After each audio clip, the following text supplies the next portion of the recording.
કમર ભાંગી ગઈ છે, સાથે સાથે કમર પણ ભાંગી ગઈ છે. દવાઓ ના લેવા પાછળનું કારણ એ પણ હોઈ શકે કે જેટલી દવાઓ વધારે લઈએ ને એટલી કમર ભાંગે અને મળી ગઈ.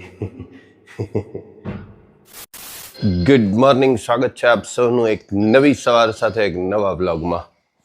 એક રજા ગઈ ને બીકોઝ ઓફ ઇલનેસ મેડમજી, થોડીક ઝુમઝામ થઈ ગયું હતું. ઝુમઝામ બોડી સાથે આમથી આમ ને આમથી આમ. શિયાળાની નોટ ઓનલી અસર પણ સાથે પેલી ભેજવાળી પણ અસર, ભેજવાળી મિક્સ ઋતુની અસર થઈ ગઈ હતી. સવારે મોર્નિંગમાં બેફામ ભેજ ને એવું બધું હોય અને પછી ઠંડી શરૂ થઈ જાય, ક્યારેક ગરમી શરૂ થઈ જાય. પછી અવાજમાં પ્રશ્ન છે થોડોક, પણ પછી મેં કીધું એમ થાય છે.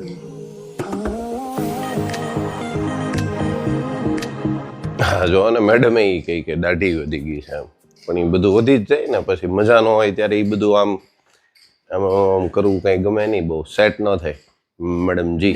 દેખાય આવે છે તબિયત થોડે, કારણ કે બરાબર બહુ સ્વાભાવિક નહીં, મેડમ પાસે એમ કે કઈક દાઢી બાઢી કરાવો તો કઈક આમ હરખા લાગો કે આમ માંદા ઓછા લાગો, એમ બીમાર ઓછા લાગે. આમે પેલા ફિઝિકલી આમ બહુ બધું સરસ હોય ને તો મેન્ટલ હેલ્થ થોડીક રિકવર થતી જાય. એવું હોય. પછી ફાઇનલી એટલા દિવસથી આમ તો લાસ્ટ વીક તમે જે કઈ હમણાં જે છેલ્લે જેટલું જોયું ને એ બધું પહેલા છે ને ઓલરેડી રેકોર્ડેડ હતું. લાસ્ટ વીક આખું છે ને ઓફ કેમેરા ગયું. એવું થયું ને મેડમ? હા, 25 કે 24 તારીખથી કેમેરા બંધ થયો છે. તો આજે કઈ થઈ? 31st આજે, એટલે કાયદેસરના 5 દિવસ કેમેરો બંધ રહ્યો. પણ આજે પછી મેં ફાઇનલી કીધું નહીં, આજે તો હવે શરૂ એમ. એમાં પછી કેટલું કામ આમાં આની ઉપર આને હિસાબે ક્યારેક બર્ડન પડે, પણ હમણાં બંધ હતો તો એ બર્ડન પડવા માંડ્યું. પછી ફાઇનલી મેં એવું વિચાર્યું, મેડમને મેં નીચે આવતા વેત જ પહેલા વહેલા એ શબ્દ વાપર્યો કે હવે કેટલાક દિવસ વહેલું રહેવું એમ. એટલે એવું કઈ હોય નહીં, સ્વાભાવિક છે. એવું થાય, મજા ન હોય એટલે વહેલા જ થઈ જાય ને. સિસ્ટમ ખોરવાય, એને બિચારાને આરામની જરૂર હોય તો ठीक से बोलो नहीं तो नस फट जाएगा. કરાવી લેવાય થોડુંક, એમાં કઈ વાંધો નહીં. અને ફરી પાછા ધીમે ધીમે પાટે ચડતા જઈએ એટલે ગાડી ઝૂમ. હજી મોર્નિંગ બ્રેકફાસ્ટ નો મેળ નથી, મેડમ સીટીયું કરવા માંડ્યા. અને હું હમણાં 2-3 દિવસથી બંધ કેમેરો એટલા માટે બંધ હતો કે મેઇનલી છે ને તાવ ને એવું બધું તો ઠીક, એવું તો એકાદ દિવસ કદાચ રહ્યું હશે, પણ સૌથી વધારે અસર ગળાને જ થઈ હતી.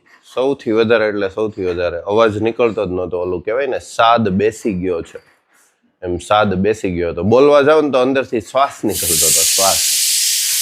મેડમ દાંત કાઢે જ્યારે હું એને જોરથી કંઈક કહું ને તો શ્વાસ નીકળી જાય, એટલે મેડમ દાંત કાઢે એટલે વધારે મને આમ ચીડવે એવું કરે. પણ કાંઈ વાંધો નહીં, એ આપણા દુઃખના દિવસો જતા રહ્યા છે એટલે હવે તો પછી હજી અવાજ નીકળતો તો નથી જ સરખો. હજી અવાજને પ્રેશર તો છે જ થોડું. અને મને વધારે છે ને આમ તો એવું બીજું કઈ હોય નહીં, પણ જેને મોટેથી બોલવાની આદત હોય ને એને થાય એવું કે હવે અવાજ સામાન્ય બોલવું હોય તો નીકળતો નહોતો, મોટેથી બોલવાનું તો આવે નહીં. એટલે જ્યાં એવી પરિસ્થિતિ આવે કે ને કંઈક મોટેથી કહું એટલે ખાલી આમ સામું જોઈ રહે, એની વધારે મજા આવે. કઈ નહીં, ભલે ને હજી આપણે કઈ અવાજ જોરથી બોલવું નથી ને બોલાય છે નહીં, બોલવું હશે તો પણ માપસરનું રાખશું એટલે જેથી કરીને કન્ટિન્યુટી શરૂ થાય. નહીતર પાછો વયો જાય પાછું બંધ થાય. આમાં તો બીજું શું કરવાનું કે અવાજ જ જતો રહે તો હું કઈ આમનામ કેમેરો સામે રાખીને આમનામ કઈ કર્યા કરું એવું તો કઈ થઈ શકે એમ છે નહીં. That's why. તો હવે આપણે શરૂ કરશું આજનો બ્રેકફાસ્ટ. હમણાં એમાંય તો બધો બહુ ચેન્જીસ કરવો પડ્યો. જ્યુસ સવારના બંધ કર્યા, કેમ કે ગળાની તકલીફ, એ થોડું ઘણું લેમન ને એવું બધું હોય એટલે એ બધું બંધ છે. બસ નોર્મલી બધું. આજે તો મેડમે પોહા બનાવી દીધા છે.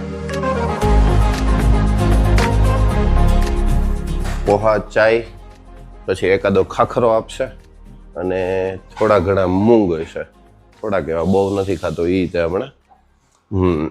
પણ હા, રોસ્ટેડ ચના ખાઉં છું હમણાં, જેથી કરીને કફમાં થોડીક નિરાતે રહે, રાહતે રહે અને મજા આવે.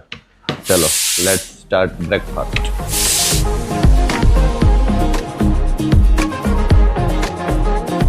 મેડમ હમણાં છે ને ચટણી ને એવું પ્રમાણ થોડુંક ઓછું કરી નાખ્યા. તીખું હોય નહીં પણ મને લાગે છે, કેમ કે આપણા ઘરે તો કોઈ દી ન હોય, તો હમણાં લાગે છે. એમ શું?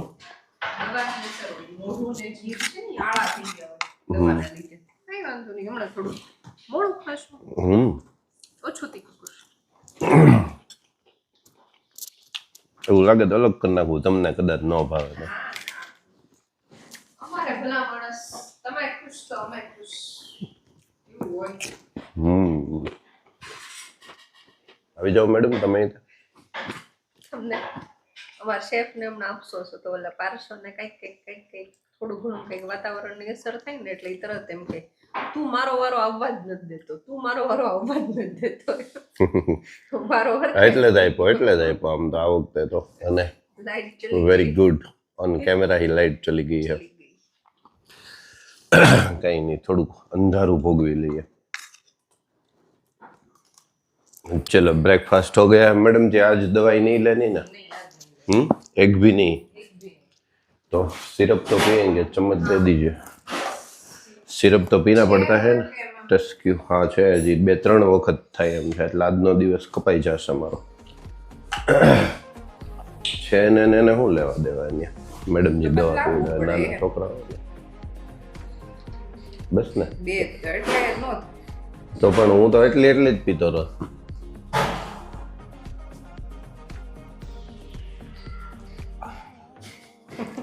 એમાં ટેસ્ટ લેવાય એવું કઈ ન હોય, નકરી સારી જમવાની બાબતોમાં ટેસ્ટ લેવાય એવું ના હોય. इसमें भी लेना पड़ता है. मुखवास खादा पहला पीवाई गई, पर भूल हो गई, भूल. मुखवास नहीं खा पाऊंगा अब मैं. થોડી વાર હવે બપોરના લંચમાં આવશે મેડમ, હવે અત્યારે ના આવે, પૂરું થઈ ગયું उसका કામકાજ. એમ્બ્યુલન્સ હોતે ને આવી જો મેડમ, કોને ખબર, કદાચ કોઈ ઓલાને કઈ થાય તો. હા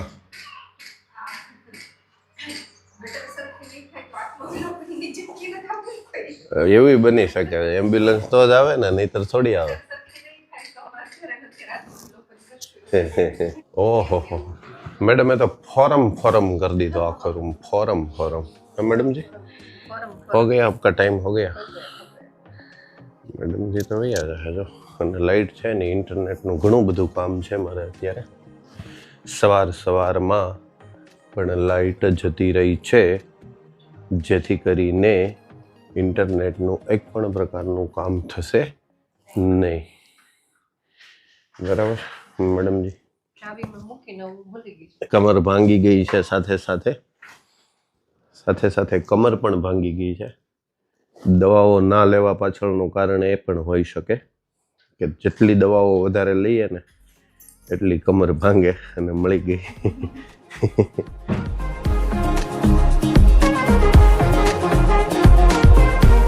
એ બધું કટ થઈ જશે. नो वो सब कट हो जाएगा. ना पड़ता है ना, सब कुछ थोड़ा दिखाना होता है. चलो मैडम जी.